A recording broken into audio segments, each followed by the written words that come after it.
இருக்கிற பொண்ணு எனக்கெல்லாம் சாக்லேட் தர முடியான்னு கேக்குறா. சாக்லேட் தானே கொடுத்துட்டா போச்சு. அப்படி அவளும் சந்தோஷமா சிரிச்சிட்டு இருக்க நம்ம பையன் சும்மாவா இருப்பான். அவளை கட்டி பிடிச்சி கிஸ் பண்ண போறான். இத பையனோட அப்பா பாத்துட்டாரு.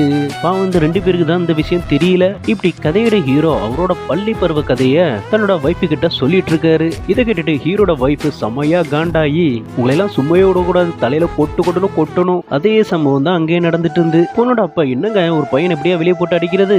யோ சரியான லூசா இருக்கியா, உன் பொண்ணுக்கு என் பையன் முத்தம் கொடுத்துட்டாயா.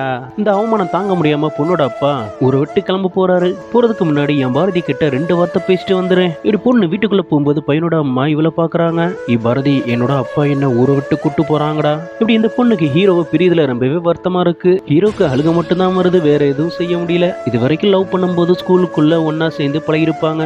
பாரதி, நீ எங்கேயும் போகாத, என் கூட இருன்னு சொல்லி பாக்குறான். நீ எதை பத்தியும் கவலைப்படாத, என்னைக்குமே உன்னோட பாரதியா தான் இருப்பேன்னு சொல்லிடுறா. அப்படி பிரிஞ்சவங்க தான் 60 வயசுக்கு அப்புறமா மீட் பண்ணா எப்படி இருக்கும். அந்த பொண்ணு இவங்க தான். இப்ப கதையோட ஹீரோவோட வைஃப் கிட்ட பேசிட்டு இருக்காங்க. ஆமா உங்க 2 பேருக்குள்ள கதையெல்லாம் சொல்லிட்டாரு. இப்படி இவங்க பேசிட்டு இருக்கிறத இவங்களோட ஹஸ்பண்டே கேட்டுட்டு இருக்காரு. இவ்வளவு பெரிய லவ் ஸ்டோரியை கேட்டுட்டு தாங்கிறதுக்கு ஒரு மனசு வேணும் தான். அது இவ்வளவு சம்பவம் நடந்த அப்புறமாவும் என்ன பண்றது, இவரோட வைஃப் ஆச்சா. எனக்கு கிளியர் நடக்கும் போது லாஸ்ட் வரைக்கும் வருவாருன்னு எதிர்பார்த்தேன், ஆனா வரல, இப்பதான் வந்திருக்காரு. இப்படி அவங்களோட லவ் ஸ்டோரிய ஷேர் பண்ணிட்டு இருக்கும் போது ஹீரோட சன்னும் அந்த ஆண்டியோட பொண்ணும் பார்த்துட்டாங்க. ஆக்சுவலா இவங்க 2 பேரும் தான் கல்யாணம் பண்ணிக்கதா இருந்துச்சு. இப்ப இவங்க 2 பேரும் சவுண்டிஸோட லவ் ஸ்டோரியை கேட்ட அப்புறமா நம்ம 2 பேரும் பிரிஞ்சிடலான்னு முடிவு எடுக்கிறாங்க. நம்ம 2 பேரும் சேர்ந்தா அவங்க கஷ்டப்படுவாங்கன்னு ஃபீல் பண்றாங்க. அடுத்த நாள் காலையில அந்த ஆண்டி மழை நிலைய கூடாதுன்னு கூட பிடிக்கிறாரு. இப்படி 2 பேருமே இருக்கிறத பார்த்துட்டு நம்ம பிரியறதான் கரெக்டான டிசிஷன் இருக்கும்னு நினைச்சுக்கிறாங்க. இவ்வளவு அட்வைஸ் பண்ணி பாக்குறாங்க. எங்க 2 பேருக்காக யாரும் பிரிய வேண்டான்னு, நாங்க தெளிவா தான் இருக்கோம்னு கண்ணுல கண்ணீரோட சொல்றாங்க. நம்ம ஹீரோக்கு 2வது பையன் இருப்ப அவங்ககிட்ட பொய்ய சொல்லி 2 பேரும் சேர்த்து வைக்க சொல்லியிருப்பாரு.